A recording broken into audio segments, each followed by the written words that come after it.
pursuing my undergrad in liberal studies in order to become a teacher. Not too long ago, I was in your shoes in this high school, although sometimes it feels like a lifetime since I've been here. My senior year, I applied to too many colleges and ended up going to Cal Poly.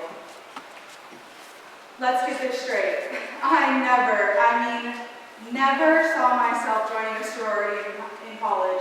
I just didn't think it was going to be for me, based off all the stereotypes I had heard, like the superficiality, the cliques, and the excessive expenses. My roommate at the time convinced me to go to a few information sessions about Cal Poly Greek life, and I ended up getting really interested, so I applied for registration that night.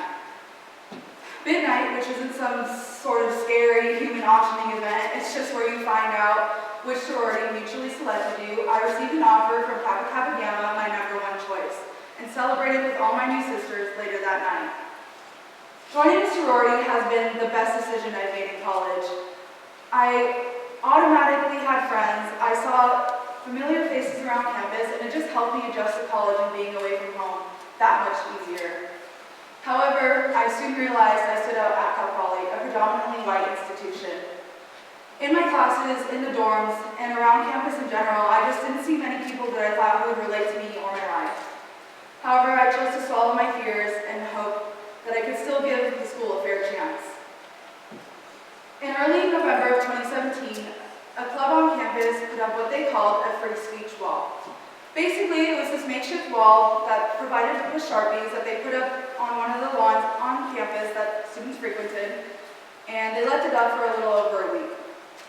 Some of what was written was normal, non-offensive, and empathetic.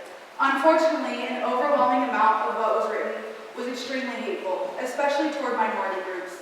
This was so discouraging to see as a new student that many of my peers may not accept me for who I am and for something that I cannot change about myself, which is my ethnicity. But again, I chose to swallow my fears and hope that this wall did not represent the school as a whole. The school year continued. I met new people, took my classes, and explored SLO. Then, early on in spring quarter, a fraternity on campus had an incident. At one of the events that they held, a member did blackface, and of course, social media captured the moment forever. The story blew up around SLO and the nation, making it to the Washington Post, LA, and New York Times. People, including myself and other students, were understandably livid as we waited for the fraternity and school's response. To our disapproval, Cal Poly decided to put all of Greek life on suspension for at least the rest of the quarter, instead of just holding those responsible for their actions. In order to end this suspension period, each chapter would have to write up an education plan which consisted of how they would educate their members on diversity and inclusion. My chapter, KKG, as well as many other sororities and fraternities on campus, chose to elect diversity and inclusion chairs to help aid this process. Because of my passion for this issue and how personal it is to me, I chose to apply for this position, and I got selected for my sorority. Although it came out in an ugly situation, I'm grateful for the opportunities that this position presented me. I got to work closely alongside my chapter president and other council members in order to write up our education plan and actually begin to implement it. Not only did I get to educate my sisters on topics that I hold so closely to my heart, such as implicit bias and allyship, I got to step into a leadership position in college, something I didn't really think I would have much opportunity to have past high school. The position was not easy. I received argumentative texts and negative feedback from people who did not yet really understand the need for this kind of education. I took the time to find educational videos, create surveys, and organize speakers to help our chapter learn and grow.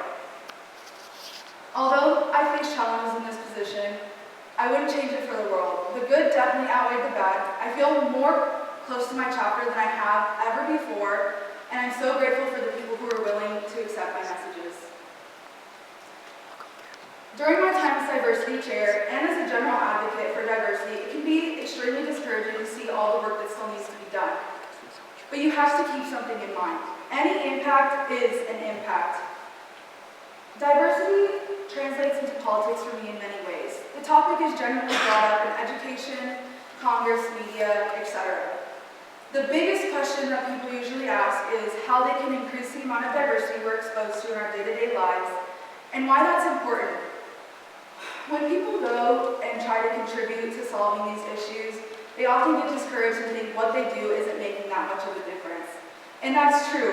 One person usually isn't going to make all the difference. But without your help and hard work, the process would be that much more difficult.